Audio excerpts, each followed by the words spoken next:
Bury St Edmunds is the glorious town at the start of today's section of the St Edmund Way. After exploring the enigmatic ruins at the cathedral and Abbey Gardens, I'm heading north out of the town, past the ruins of St Saviour's Hospital and through a housing estate to join the riverbank footpath close to Fornham St Martin. The route continues along the River Lark to the northwest, with views over to the ruined tower of the Church of St Genevieve, and eventually arrives at the small village of Culford. Shortly ahead, I'm going to take a tiny detour to visit the spectacular West Stow Hall before getting back on track and walking along the edge of the Suffolk Wildlife Trust Lackford Lakes Nature Reserve. The reserve is home to thousands of birds and insects and sits next to West Stow Country Park with its reconstructed Anglo-Saxon village. Just beyond is the village of Lackford, which has public transport links to nearby Mildenhall and Bury St Edmunds for an overnight stop. Bury St Edmunds is a spectacular historic town, a jewel in the crown of Suffolk, and all built up around the ancient abbey and cathedral. For all those visiting the town, Abbey Gardens is a must, with dramatic ruins set amongst peaceful gardens. The earliest monastery here was Saxon in origin and dating to 633 AD. In 903 AD, the body of King Edmund was brought here, and the first abbey church was built soon after to honour this saintly king. Soon after the Norman conquest, the monastery was replanned on a much grander scale, the remains of which are visible today thanks to expert conservation from English heritage. After heading up Abbeygate Street, the St Edmund Way passes another ruin. This one is of St Saviour's Hospital and dates to the 12th century. The hospital was built by the Abbey of St Edmund, and for over 350 years it looked after elderly monks before the dissolution of the monasteries in 1539.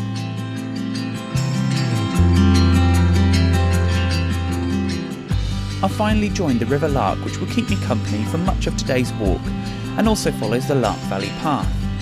The St Edmund Way crosses the Suffolk Golf and Country Club and continues along the River Lark almost as far as Hengrave.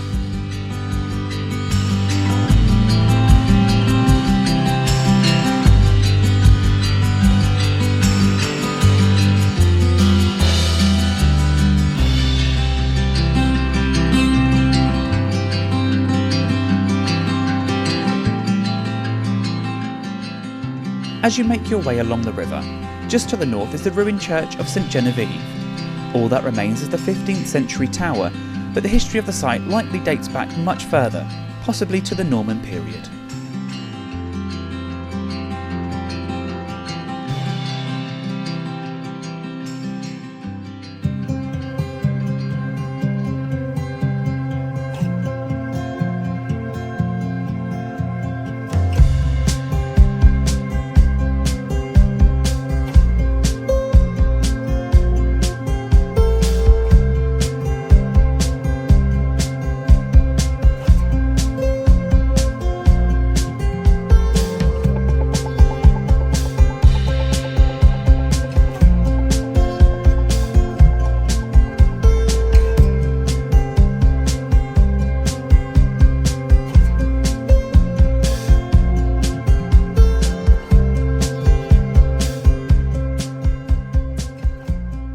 The road is briefly joined near Hengrave, which leads me onto the village of Culford and to the grand entrance to Culford School Estate. As you enter the grounds, the Church of St Mary is passed before heading around the exquisite Culford Hall. The hall itself was built in 1790 on the site of a much older house, all set within 500 acres of parkland.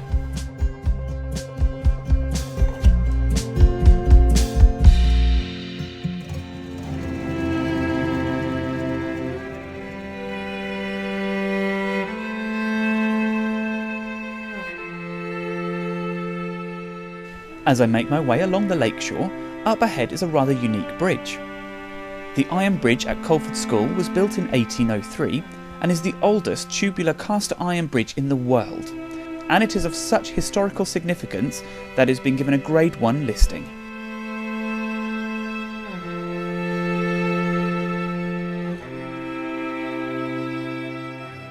As I enter the village of West Stow, I've decided to take a short detour to West Stow Hall.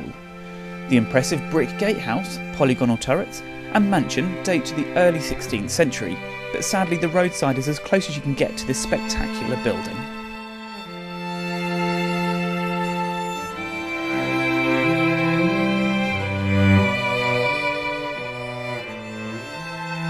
Just after Stow village, the route follows a beautiful section of the River Lark, with the expansive open water to the south. The lake forms part of a larger network of waterways and pools, making up the Suffolk Wildlife Trust Blackford Lakes Nature Reserve. The former gravel pits make up a 118-hectare site of special scientific interest, and a worthwhile day out for those wanting to see some of the breathtaking wildlife living in the Brecks from one of its many hides.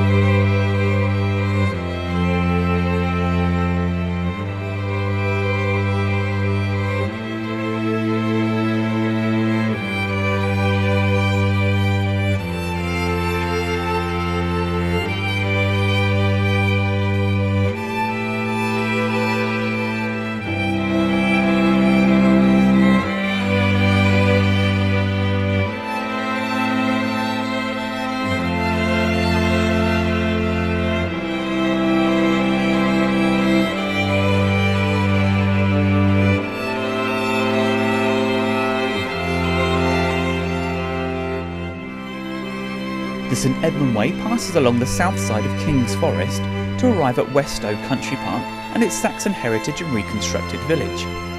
The village was reconstructed after many years of excavation and depicts life in the area between 420 and 650 AD and is a must for all aspiring archaeologists. Just beyond the Saxon village, the St Edmund Way joins the Icknield Way, and it's here that I've decided to head into the village of Lackford and use public transport onto Bury St Edmunds and return the following morning to continue to Thetford.